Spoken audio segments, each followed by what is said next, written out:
The United States Women's World Cup team are out of contention for the World Cup trophy as they lost a penalty shootout against Sweden 5-4.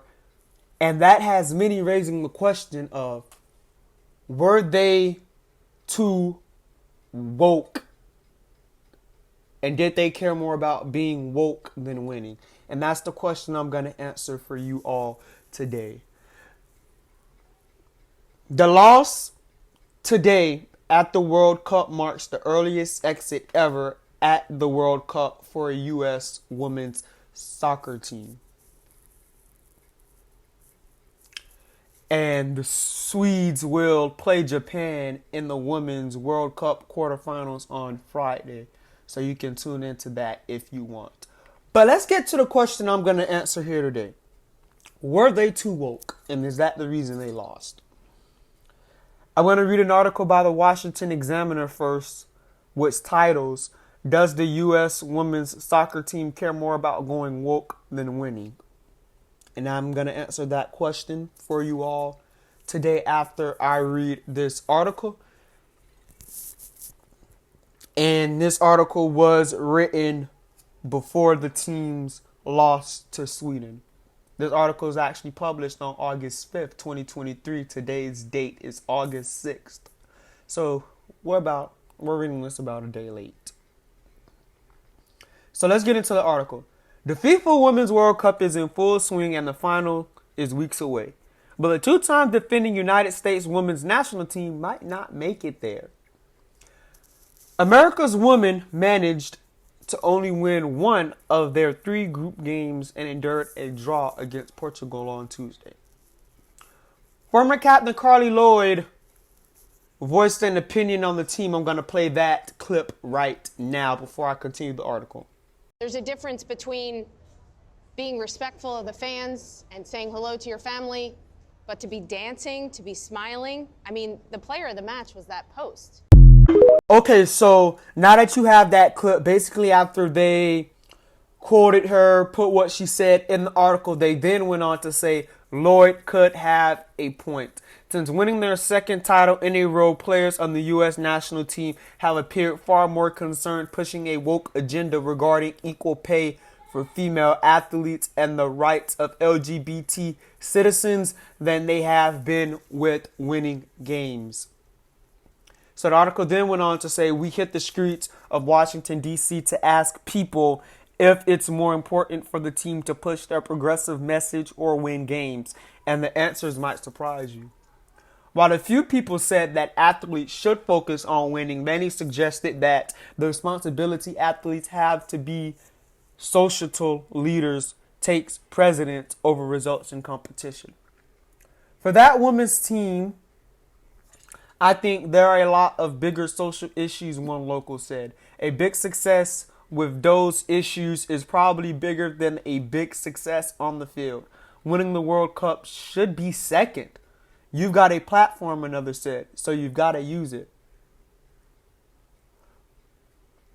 So I'm going to stop that article right here. I want to thank Luke Gentile for writing this article. He is a social media producer for the Washington Examiner. So thank him, a well-written article.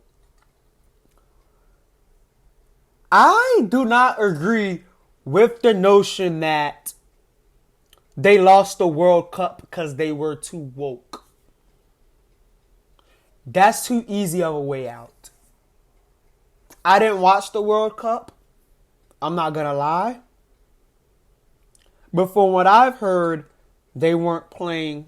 And basically what the Carly Lloyd said, they weren't mentally into the tournament. They weren't practicing hard. They weren't playing hard. They didn't have that hunger to go out and win another World Cup title. And the notion that they should have only focused on the game is complete BS. When players have a platform that can affect change, like equal pay when it comes to women, LGBTQ rights. They should use that platform. And whoever feel like they should focus on the U.S. Women's World Cup team, whoever feel that they should focus on the game and not the issues that plagues our society each day, they're simply wrong. And I disagree. Why should they have to shut up and not voice their opinions because either we don't, half of the time it's because we don't agree with them and just want them to do sports. But why should they have to be quiet and only play the game? They shouldn't have to.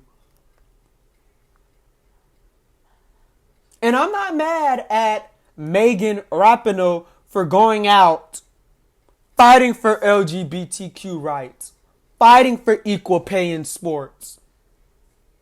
She has the right to voice her opinion on those things. And for people to sit and say that they lost because they were too woke is just not the case. Sweden was more hungrier. Portugal was more hungrier when they took them and it was a tie. So the notion that they lost because they were too woke is complete, utter bullcrap and is not true. I don't believe it's true in my opinion. I just don't think it's true. Based on what I've saw, they were outmatched. They weren't hungry. They didn't have that hunger to go out and win another World Cup title. And let's be honest, maybe they were bored. Well, not bored, but maybe they got cocky. They got bored of winning. They thought it was going to be easy. And that's what happens. I run track. If you keep winning and winning over and over again, eventually you get cocky. Eventually you need that wake-up call, which they got. They didn't take the wake-up call. They only won one game before this point. They went 1-3, if I'm correct, in games. Carly Lloyd chastised the team on Fox, on national television, and questioned the mentality of the players. A former captain of the team. She basically said that they were doing a disservice to the players that came before them. But one thing I'm going to say to Megan Rapinoe, she's a captain on that team. You can't fight for women's pay and go out and play like that. You just can't do it. But there's my opinion. They did not lose because they were too woke. They lost because they lost the hunger of the tournament and they lost the urge to want to take home another World Cup. And honestly, you can put up the argument that they did a disservice to the fans of the United States that watched this tournament. If you like this video, please give it a huge thumbs up. Click the subscribe button. And I will see you all in the next one.